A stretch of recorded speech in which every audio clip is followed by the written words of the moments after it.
Welcome to the Realtor for Hoopers podcast. When I pull up with my dogs, we gon' ball like Swish. No, I ball like. No, I ball like. All right, welcome to episode 17 of the interview series. And today we got a man who graduated from Mullen High School. Yep. I think played at University of San Diego. Correct. And University of Southern California. That's right. Reggie Parris. Thank you. Thanks, Great to be here. Appreciate you making the time. We start every guest with the same question. Tell us your basketball story. Well, I think you started in a real good place with Mullen High School. Okay. So I was born and raised here in Denver. I played baseball and basketball at Mullen. Had a couple knee injuries coming into Mullen to where, at least what I thought, my basketball was a little bit limited from where I wanted it to be. Okay. Ended up really pursuing baseball at a high level to where I was recruited to play at the Division I level. Okay. So I was recruited to play baseball, believe it or not, after playing 4 years of baseball and basketball at Mullen. Okay. And was that recruited to play at San Diego? At the University of San Diego to play baseball, yeah. I love basketball, but I just had more opportunity at the collegiate level for baseball at the time. But I ended up deciding to sign and play baseball at USD. My first year there, I was kind of missing the game. Baseball didn't really pan out the way that I was hoping it would at that college level. It's a big, step up. Yeah. And I ended up just my sophomore year being able to walk on to the basketball team. Just one night, I was kind of just frustrated with where my baseball career was at. And I just reached out to the basketball coach at USD, sent him an email, said, hey, I was a 4-year basketball player in high school, started varsity for 3 years and was a senior captain. I'm really strong in the classroom, so just was wondering if you guys had walk-on tryouts. And luckily he hit me back. He said, yeah, we're looking for a few spots. I went, tried out for about 2 weeks. There was tryouts at 6 a.m. Definitely. He made me earn it. And so I played 1 year of Division I basketball at USD my sophomore year. Right. That's when COVID happened. And I think at that point, everyone kind of took a look in the mirror and was like, what do I really want to get out of life and this experience? And I just kind of reflected and I was like, look, I just want to have an amazing experience as a student and a student athlete at the college level. Okay. I knew that I wasn't going to go be a pro or anything like that. So I ended up deciding I wanted to transfer to USC, a bigger school in a bigger city, a little bit more school spirit and sports history, I think. For sure. So ended up transferring there, not sure if I'd be able to get a spot on the basketball team. Okay. COVID was happening. So the plan was to walk on as well. Exactly. That was the goal. It was not a guarantee. It was the goal. But luckily I put myself in a position where I was ready if and when my name got called. Luckily for me, it sounded like they had a couple guys leave the team late in the summer. They needed a few more bodies, so they reached out and said, hey, we know that you were interested in being a walk-on. Would you be interested in, coming out to LA? Because I was at home in Denver at the time doing getting ready for remote school, right? Kind of had to pick up and go. So ended up getting out to LA, had to do a tryout for the USC team, ended up making it and had probably the best 2 years of my life in terms of being an athlete. I was able to be a walk-on that team. We went to 2 March Madness tournaments, went to the Elite Eight 1 year, got to play with guys who are now super successful in the NBA. And it really just opened my viewpoint to, I guess, a career in basketball and a career in the sports space in general. Initially coming out of school, I wanted to work in the NBA and I applied for a few front office positions, but ended up taking a role at this remote sports marketing agency here in Denver, and have worked it for 2 years. And I was very fortunate that I just got earned a position with the Charlotte Hornets in the NBA. So I'm going to be joining their front office. That's awesome. Yeah, I'm really excited. So that's kind of my basketball story. It was a little bit extended, but you got it all. No, I appreciate that. Thanks for going through that. Of course. I know.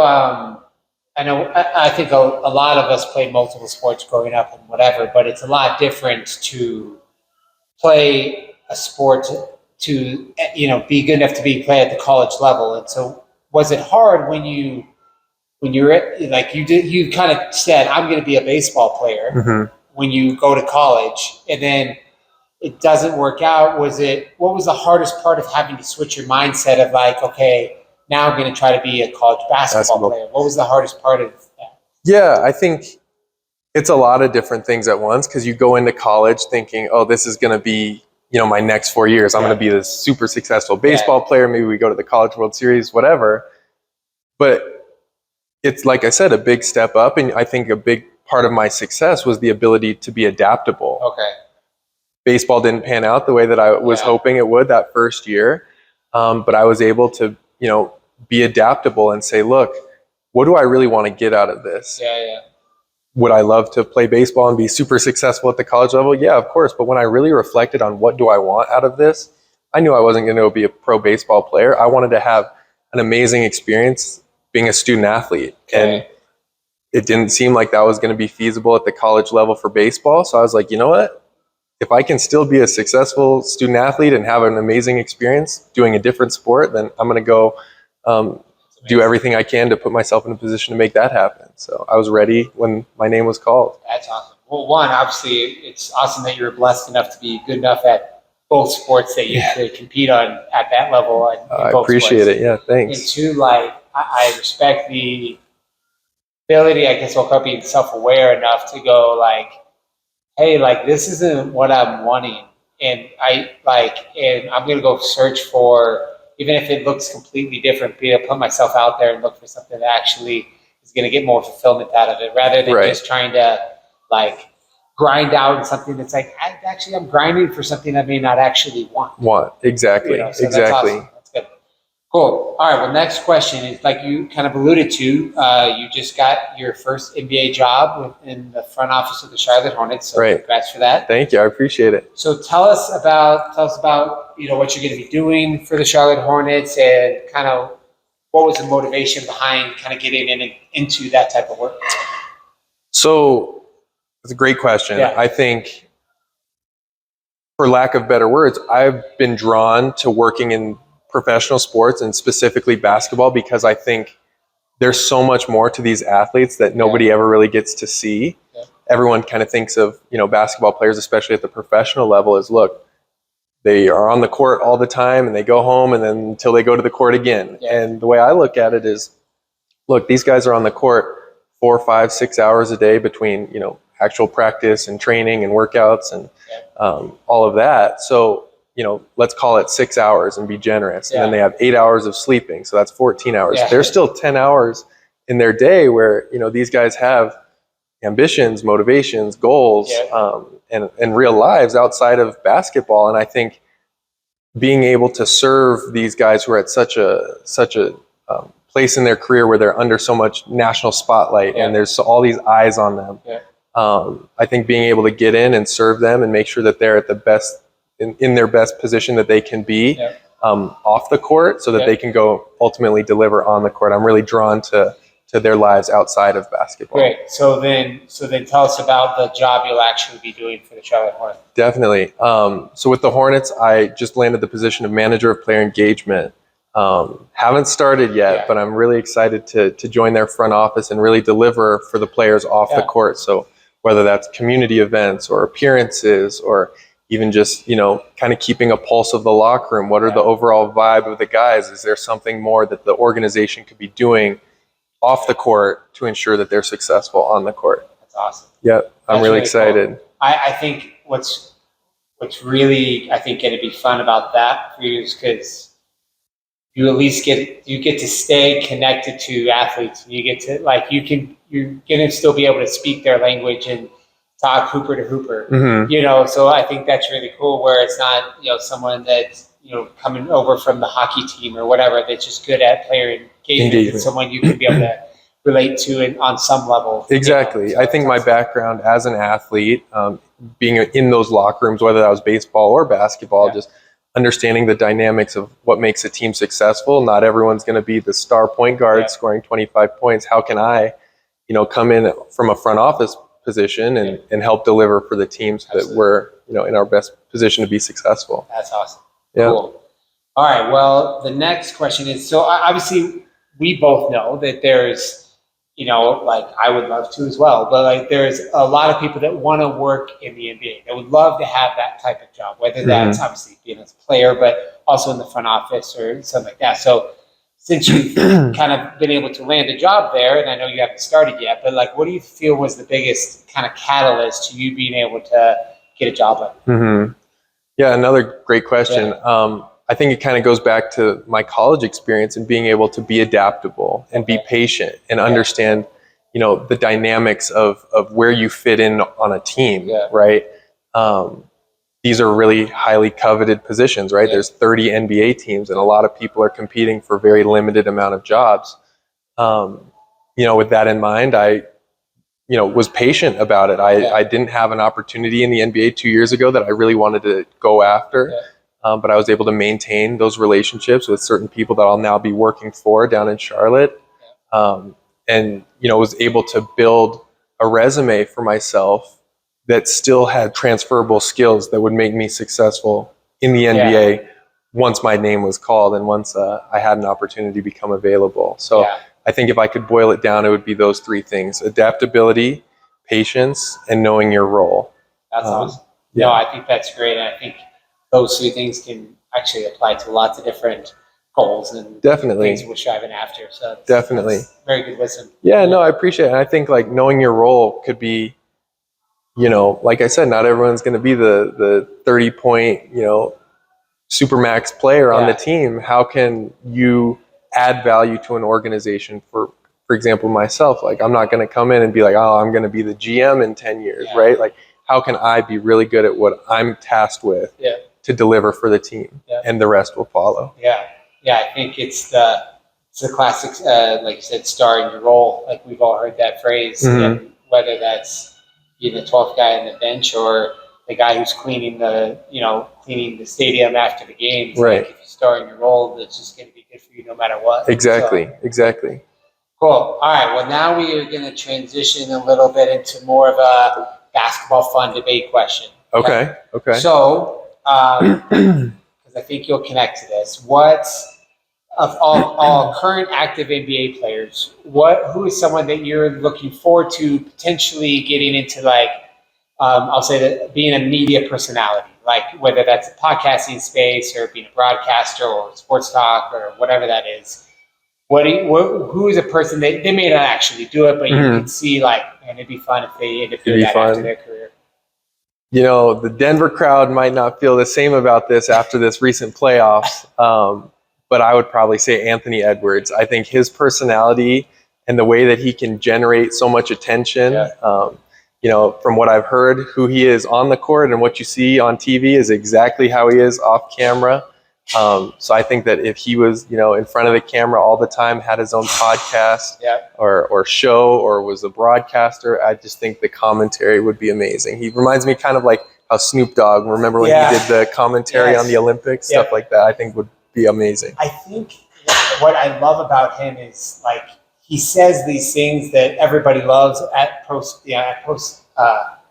conferences, post game, and things like that. But you can tell it's just authentically him. That's just who he is. Like he's not like playing a role. Like this is how he talks, and who he would say that thing to LeBron James. Exactly. Like, you know what I'm saying? So like, I think that could be cool. Right, and I love his confidence. Oh my gosh!